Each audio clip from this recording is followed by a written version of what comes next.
اخوان السلام عليكم. خوتي لاباس كلشي مزيان؟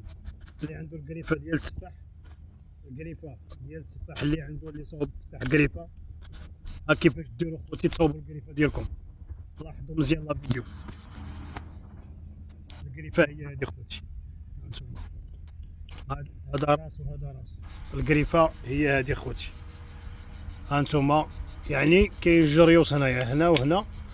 كتضربوا لي بغونش اللي لتحت، العواد اللي هنايا كتنقيوهم. فوالا، زيدوا هذا، فوالا كتبقى لنا شجره مزيانه.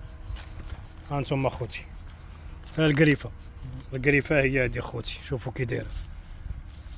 انا غادي نضرب هذا من هنا، غادي نكاردي هذا. فوالا القريفه المهم، فوالا خليوها نقيه بروب، يعني تكون نقيه. وتحيدوا العواد اللي داك البرجون اللي هواد من هنايا، تحيدوه كما هذا اللي هنايا، نقيوه تبقى الشجره، تبقى النقص يبقى مزيان. فوالا دابا هذا غادي يطلع من هنا وهذا غادي يطلع من هنا خوتي، نضربوا هذا كتبقى القريفه مانيفيك.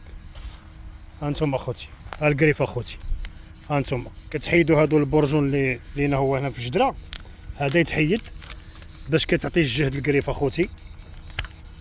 وتنقيو عندنا، شوفوا القريفه ها راس وها راس، نحيدوا هذا نقيوه، نحيدوا هذا كنخليو راس واحد، نخليو هذا وهذا. فوالا نضربوا هذا، فوالا ونزيدوا هذا، يعني كتحيدوا منها شويه من التحت باش كتبقى مزيانه، كتطلع بخوب، كتطلع نقيه كما كتشوفوا الجدره. ها هي من هنا حيدوا العواد داك اللي بغون، داك البرجون اللي طالع، وتخليو القريفه، تخليو القريفه خوتي تبقى نقيه. القريفه هي هذه التصواب ديالها. غنجيو هنا عاوتاني، ها انتم خوتي هنايا القريفه كاين 3 د الريوس، يعني القريفه عندنا هادو البرجون غنقيوه، هاد البرجون نقيو البرجون يتنقى خوتي. فوالا غادي نكارديو هنايا، غادي نكارديو جوج ريوس، لان عندنا القريفه عندنا جوج قصبات، جوج القصبات اللي عندنا ها وحده. اذا هذه عندنا زايده، لان كانوا كيقريفيو كيديروا 3 جوج قريفه.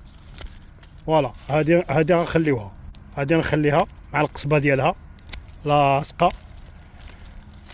غادي نقيها كما كتشوفوا كتشاهدوا لا فيديو، كنقي قريفه. هذا غادي نضربوه، هالا هذا غنضربوه. فوالا غادي نكارديو هذا خوتي، هانتوما. المهم هذا غنزيدوه حتى هو باش تبقى القريفه حد السلك، لي بغوش اللي تحت السلك، البرجون اللي تحت السلك يتحيد خوتي، يبقى غير عندنا غير بحال هادو. هذا غادي نزيدو، هذا غنزيدو باش القريفه تجهد. وهاد الخدمه اللي كنديرو باش القريفه كتعطي لا فورس، كتجهد. فوالا هادو الثانيين يتحيدو خوتي دائما.